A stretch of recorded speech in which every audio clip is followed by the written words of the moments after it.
165 are circumcised, the will is broken, the intellect is castrated. Dictatorship is born in the mind. Chapter 11 Thou shalt not love or, the God-pleasing sex. According to Islam, there is nothing against sex, even against good sex. On the contrary, the Prophet is said to have said that the kiss or semen that a man gives his wife in bed will be recorded in his book of deeds.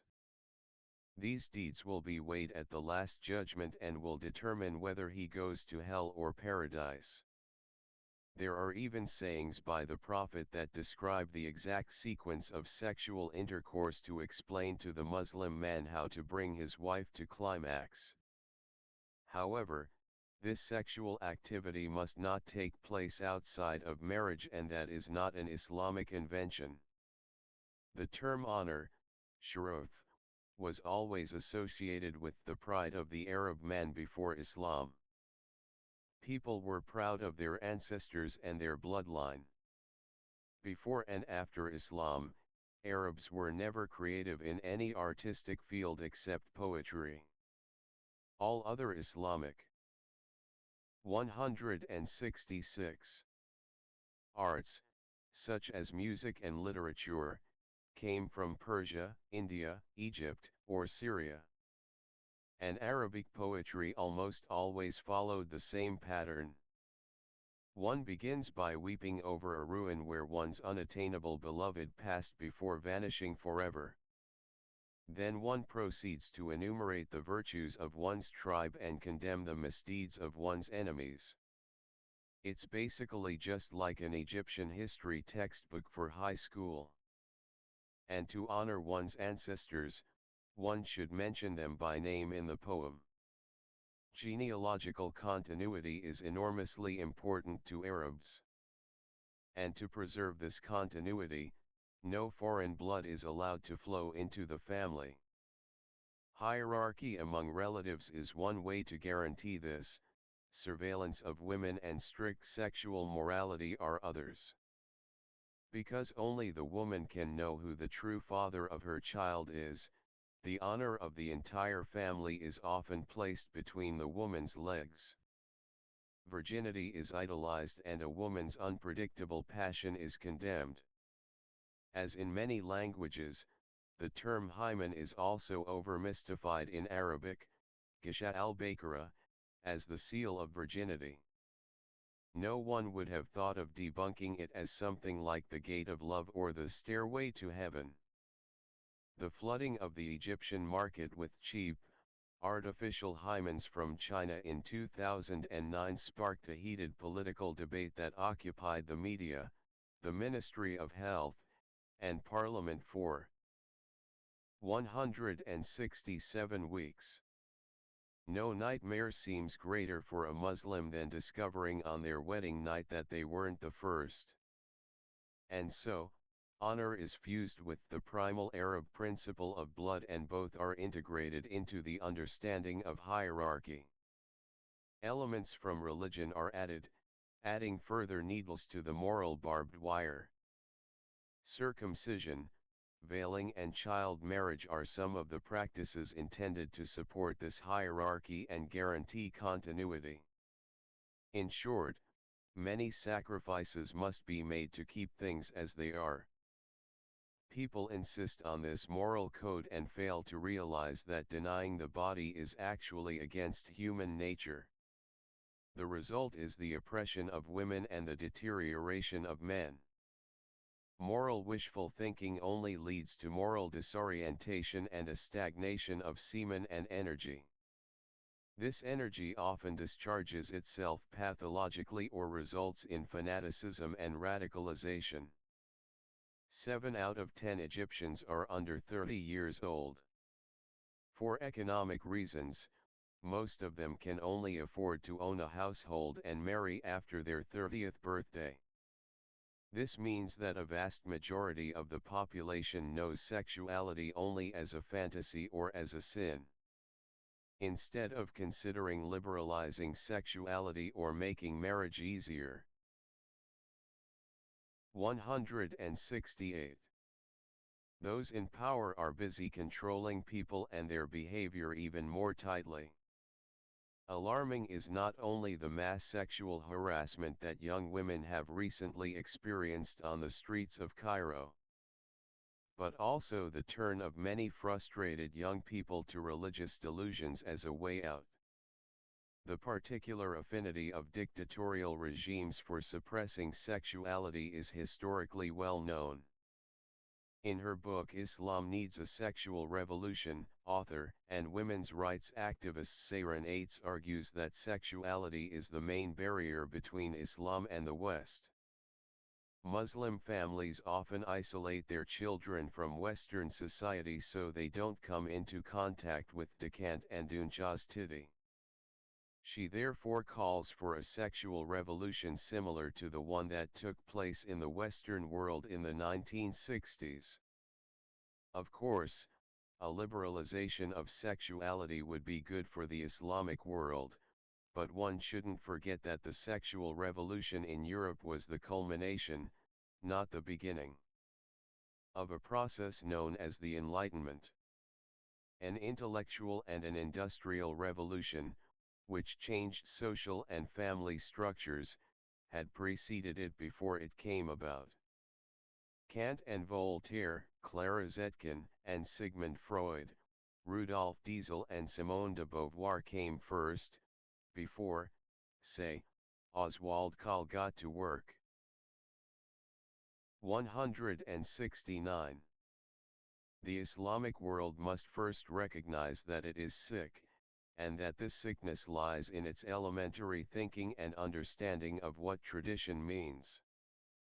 Sexual morality cannot be loosened without first breaking the chain that surrounds it. Tribal consciousness, continuity, religion, the image of God, these are the crucial links that are forged together and that control the minds and hearts of many people in Islamic countries. Even though most suffer under this system, they always identify other reasons for their misery. Many even refuse to admit that there is a problem at all. An unwritten agreement between the system and its subjects always leads to the status quo. The problem of women in the Islamic world is far more complicated than the simple formula bad men oppress poor women. It's more about a view of humanity and society that is shared and supported by the majority of both sexes.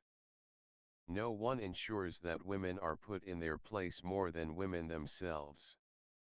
This may be because older women, who have suffered this harassment themselves, now deny younger women their freedom.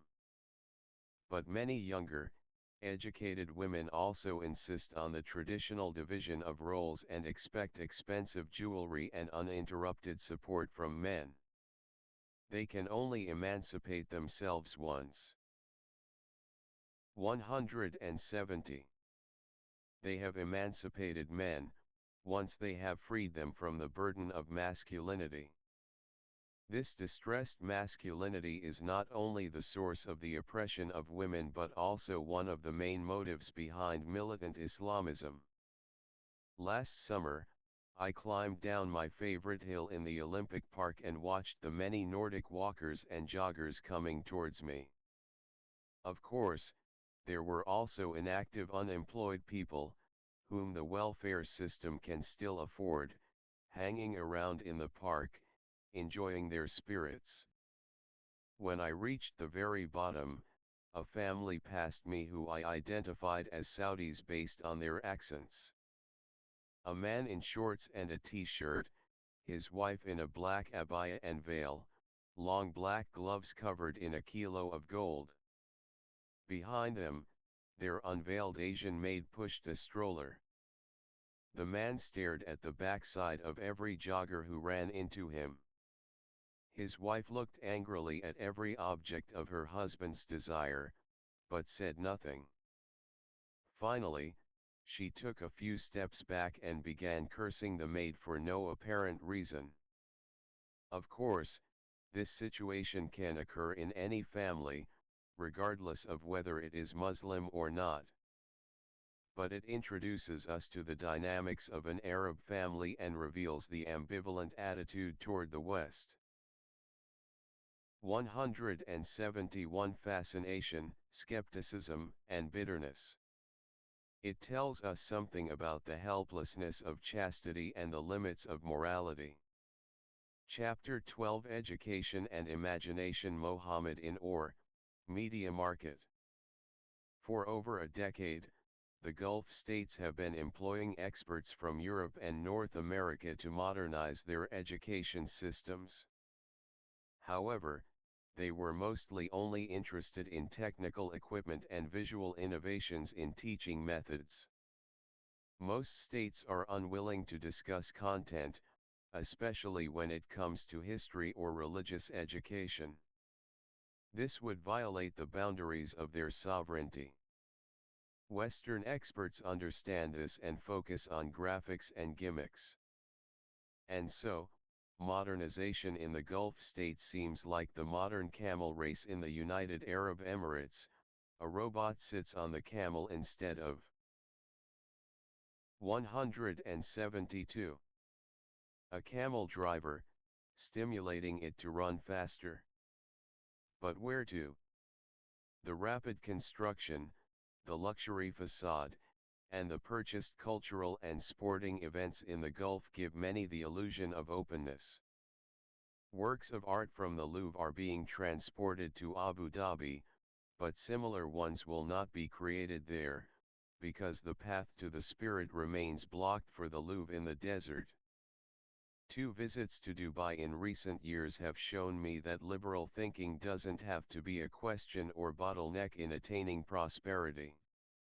I saw a modern form of apartheid there. Aside from the fact that women have barely benefited from this modernization, I saw how Asian guest workers are treated there. More than 80% of Dubai's residents are migrants who live under very different conditions than the native Arabs.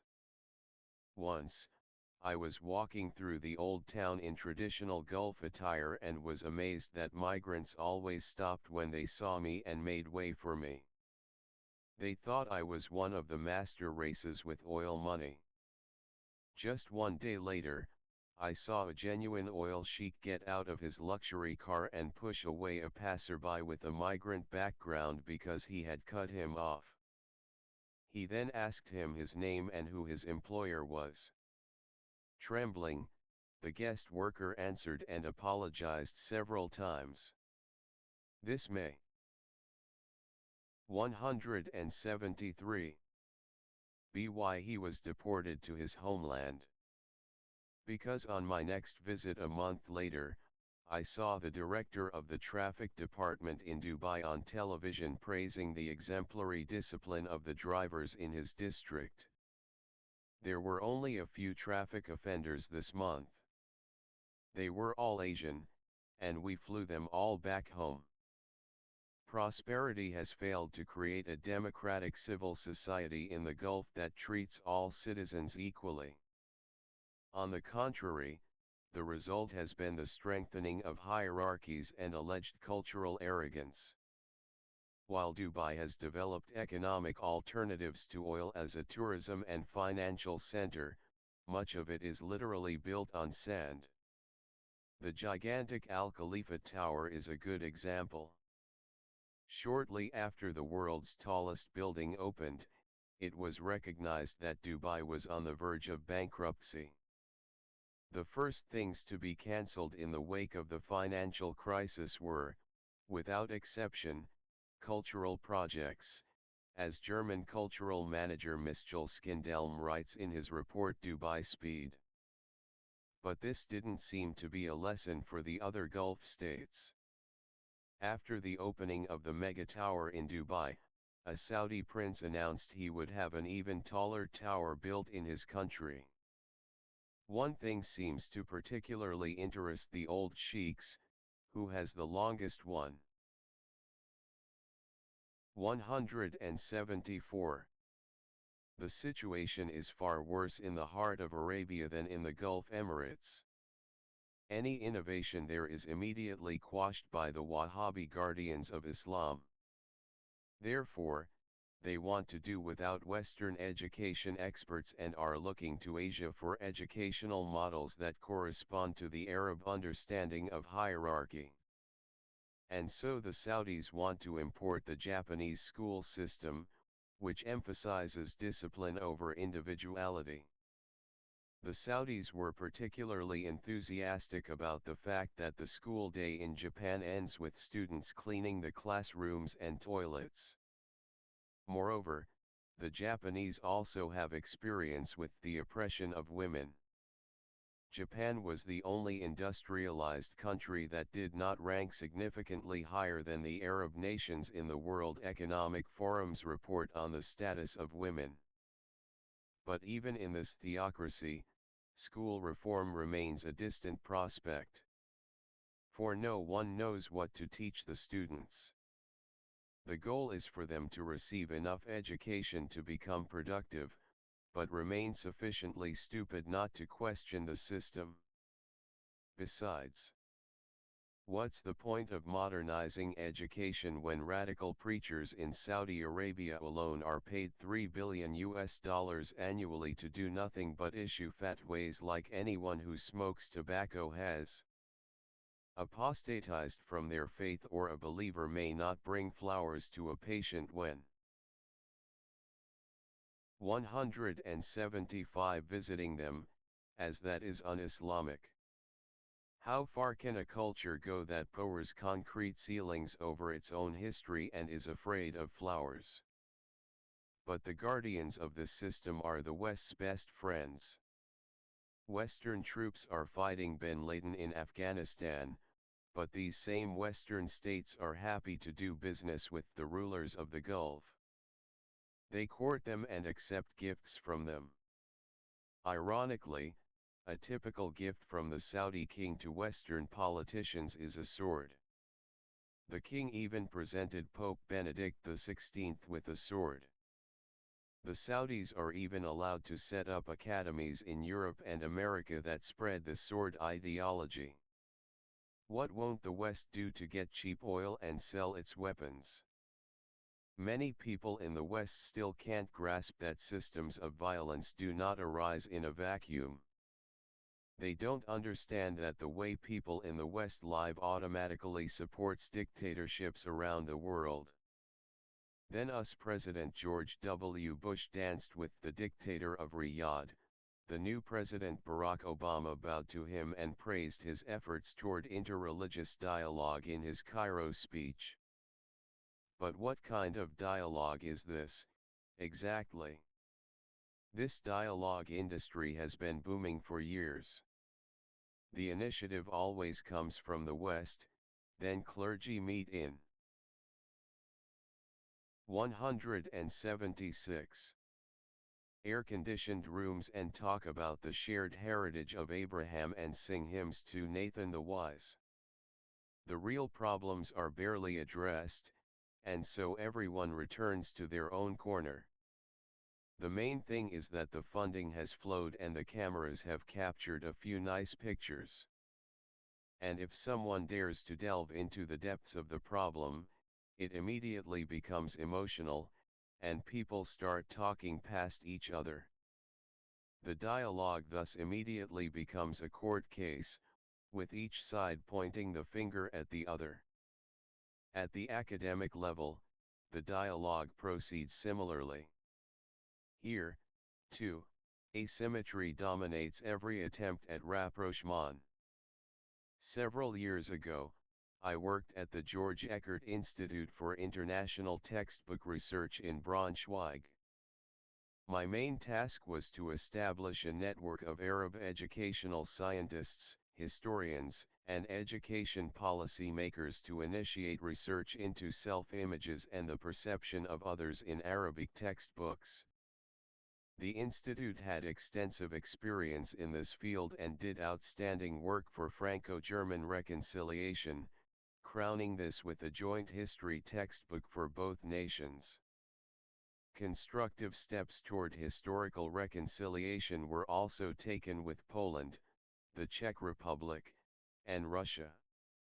Only with the Middle East did things falter, and this was not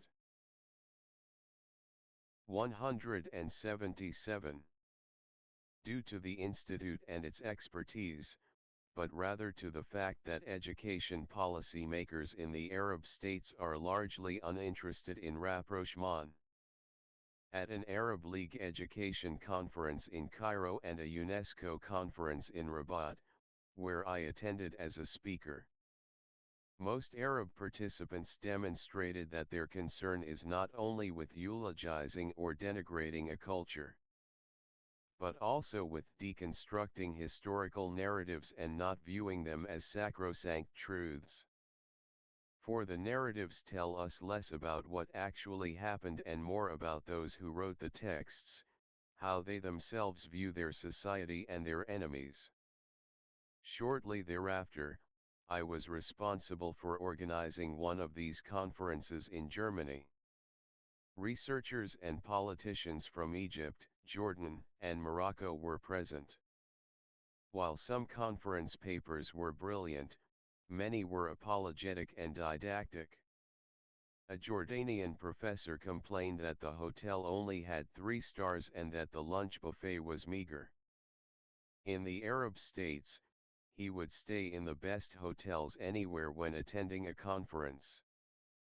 I would like to read the results of one of these conferences, I replied, thinking of his disastrous presentation at our conference, which consisted merely of a hymn to his country and its king. Also present was an Egyptian professor named 178 Mohammed, who is responsible for teacher training in Cairo, an educator of the educators, so to speak. His greatest concern was that the meat in the buffet might not have been slaughtered according to Islamic principles. I was awakened at 4 a.m. in the hotel by his scream. He had been loudly calling for morning prayer in the hallway. Alarmed, I went up to him and pointed out that most of the hotel's occupants were not Muslims and that what he was doing was illegal because it was considered disturbing the peace. At first, he didn't react to me at all and continued calling for prayer. After he had finished, and a few guests had filed out of their rooms, he said he was only exercising his right to freedom of religion. He was actually convinced that he wasn't disturbing the hotel guests with his singing, but rather making them happy by allowing them to hear the name of Allah. The next evening, we sat in a Jordanian restaurant and ate halal meat. But the pious man didn't want to sit with us because there was alcohol at the table. A Coptic professor was drinking a beer, which enraged Mohammed. The same man who yesterday deprived hotel guests of their right to sleep in the name of his religious freedom wanted to deny a Christian his right to drink alcohol. 179. After the conference was over, my wife and I went to Media Market. There we met some of the conference participants, including Professor Mohammed. He rushed over to me and wanted me to help him buy the latest iPod. He wanted to store the entire Quran on it. I picked one out for him and said, "You know, this iPod came about because everyone here can drink beer whenever they want." The doctor of education looked at me questioningly. Of course, he didn't understand. Wafa's father, the devout educationalist, and the majority of Egyptians complain about the country's political and economic situation. In principle, all of them desire a comprehensive political transformation of the system. But hardly any of them would have considered that they themselves are the system. Many think democracy is a regulation imposed from above.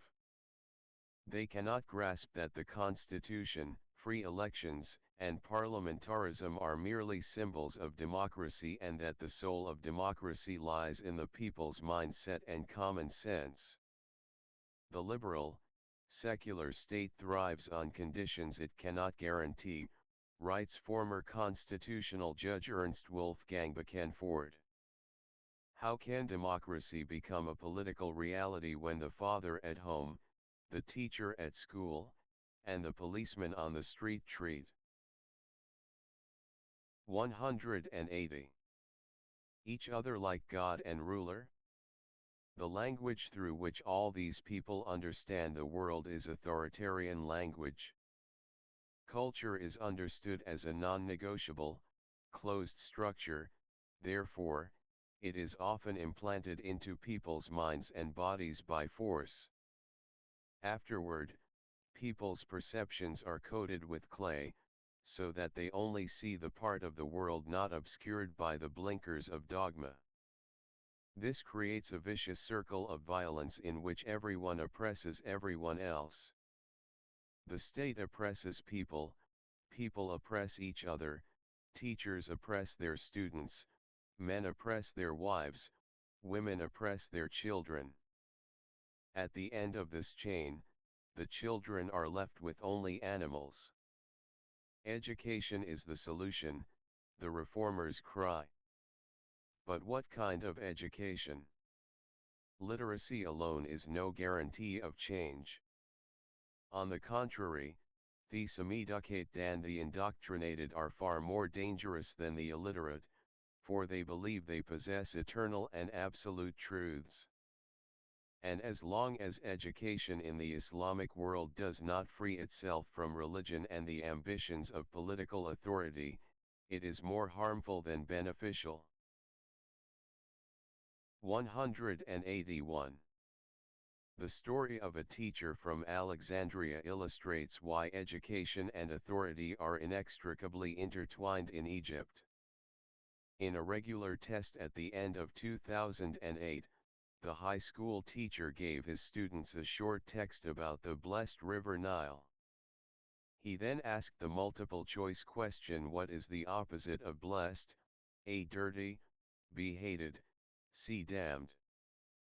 He almost lost his job because of this question. He was extremely lucky and was only demoted from high school to junior high school. What was his crime? The word blessed in Arabic is also the name of President Mubarak, a common name in a country dependent on blessings. The three adjectives available as the opposite were interpreted by the education authorities as a sly insult to the president. But that wasn't the end of this sad joke. The official reason for the teacher's demotion was that a student had allegedly complained to the authorities that this question, which was defamatory of the president, the symbol of the country, had made her depressed.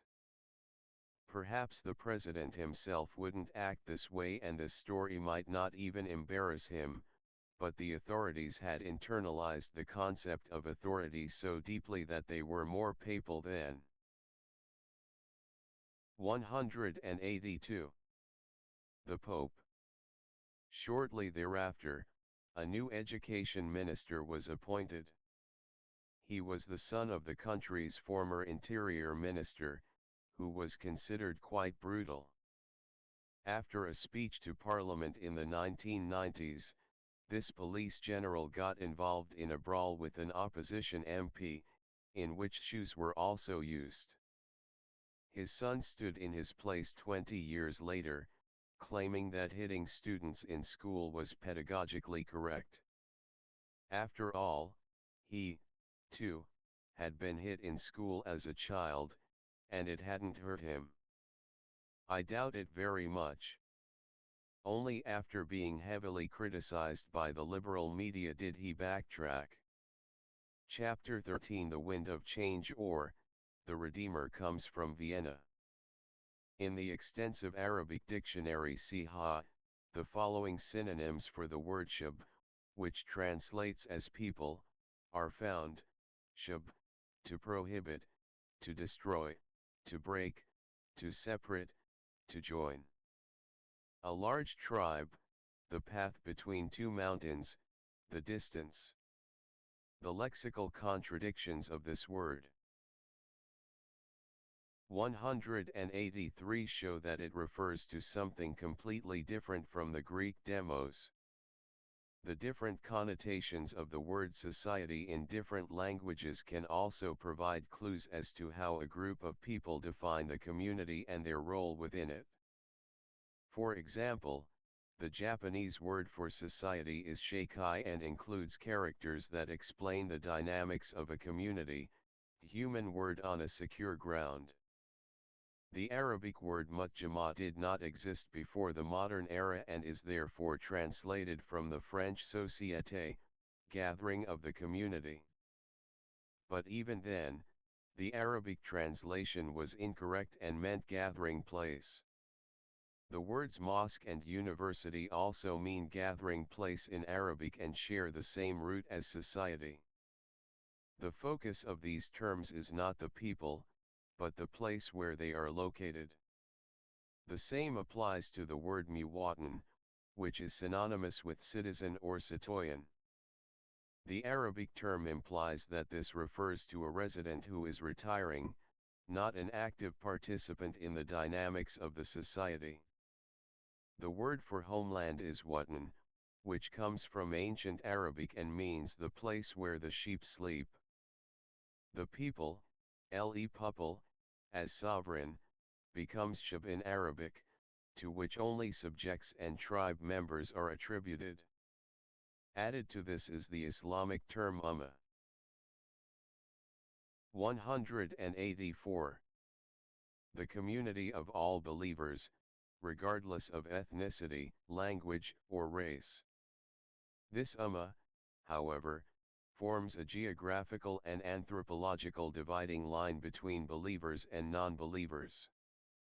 Within the ummah, there is the house of peace and outside it, either the house of war or the house of covenant, non-Muslims who have made peace with Muslims through a ceasefire or peace agreement. The term ummah appears in the Quran with four distinct meanings: group, denomination, period, and leader, imam. Thus, these civil terms remain trapped not only in the language of the Quran, but also in the collective mind of the ancient Arab clan. Every form of statehood runs the risk of eventually sinking into the shifting sands of Islam or the old tribal structures.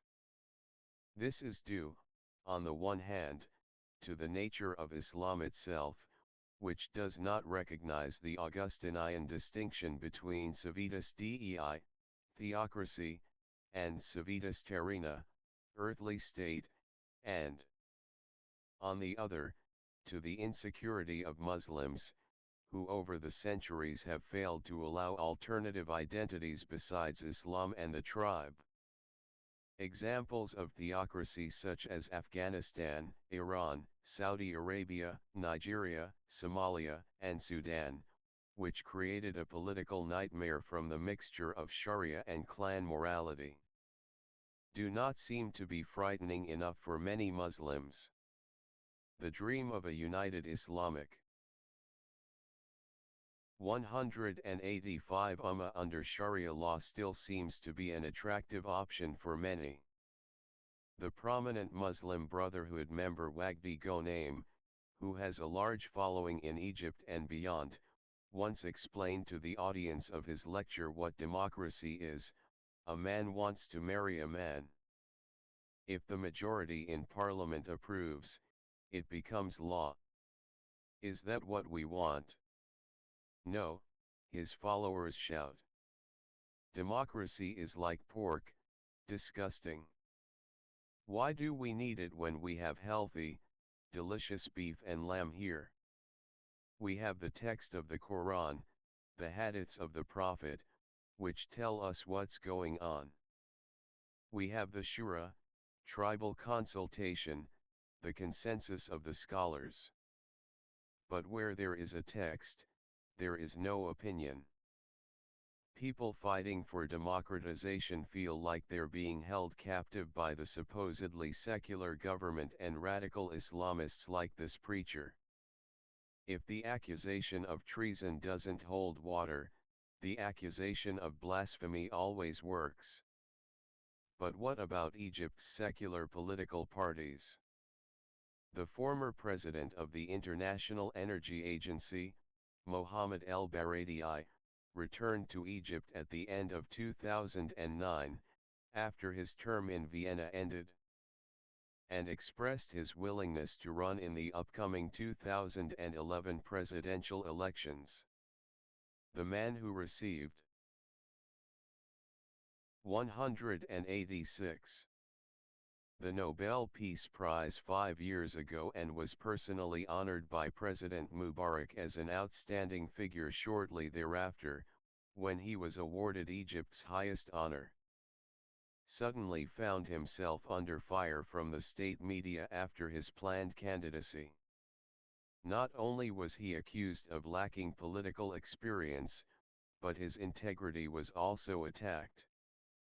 A government newspaper reported that he had always received the worst grades among his classmates during his studies. He was also said to be responsible for the Iraq War through his reporting on weapons of mass destruction. The religious opposition media followed suit, accusing him of returning from Europe to wage a campaign against God and his prophet, because he had announced that he would use a liberal constitution, not Sharia, as the basis for legislation. Even the secular parties distanced themselves from him, apparently fearing that his candidacy would steal their show. They had resigned themselves to run against the ruling party, to lose and to be seen as victims in the eyes of the people. In presidential elections, they know they have no chance against the incumbent president and are happy to be fobbed off with a few seats.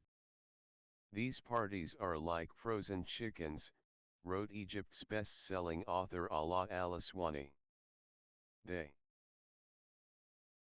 187 only thaw and move during elections, after which they return to the freezer. Al-Aswani compares Egypt to a football team whose most talented players sit on the bench, while the old worn-out and uninspired players drag their heavy legs across the field. But the coach still doesn't want to replace them because he likes them or because they pose no threat. Al-Aswani is right, because loyalty, not efficiency, is always the criterion for a cabinet position or a seat in parliament. The purpose of politics in Egypt is to keep things moving, not to develop. According to the country's constitution, a presidential candidate requires the approval of 2/3 of the members of parliament to be eligible to run in the election. The ruling National Party, whose chief executive is President Mubarak himself, would not approve el-Baradei's candidacy because the president's son, who is also president of the party's political commission, also claims to inherit his father's office, naturally through democratic means. Both the Islamic Al-Azhar institution and the Patriarch of the Coptic Church welcomed the president's son's plans. Both heads of religious communities are subordinate to the state. The new Al-Azhar sheikh was even a member of the ruling 188 National Party until his appointment by the president in March 2010. El-Baradei understood that he could only score points with the masses if he also played on their religious sentiments. Within 2 weeks, he visited 2 large mosques in Cairo and the provinces and prayed with the worshippers in front of a camera. The mosque's imam, fearing for his position, began praising President Mubarak during his sermon and describing any rebellion against him as rebellion against God. He urged the apostates to return to God and show their loyalty to the president, for his rule was God's will. El-Baradei's followers, who saw him as a kind of messiah, then left the mosque and began chanting against Mubarak. Demonstrators were eventually arrested and severely mistreated throughout Egypt. Some members of parliament recommended shooting them. Even in Kuwait, extraditions to Egypt were made. The Arab dictators, who otherwise never find common ground at Arab League meetings and insult each other in the most vile ways, do, however, agree on one essential point: the oppression of their subjects. 189. Another prodigal son also returned to Egypt, eager to do something for his homeland. After being awarded the Nobel Prize in Chemistry in 1999, Professor Ahmed Zuhail returned to Egypt from the United States, where he had spent almost his entire scientific career. Eager to unleash a knowledge revolution. He, too, was honored by presidents, and those in charge were happy to pose for photographs with him.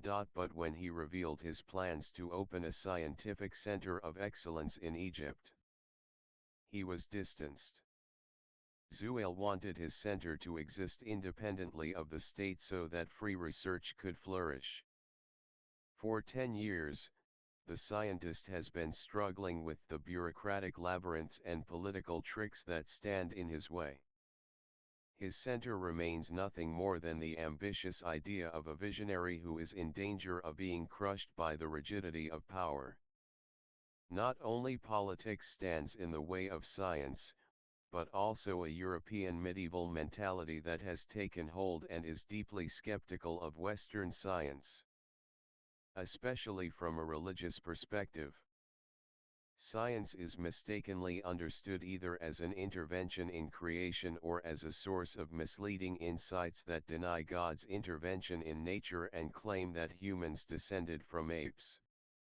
Some even feel malicious joy when technology or science fails. 190. Such as when Europeans die of AIDS, when a genetic researcher develops cancer, or when a space shuttle crashes, writes the Egyptian physician Khalid Montasser. These events are understood as God's punishment for people who see themselves as creators and lack humility before God.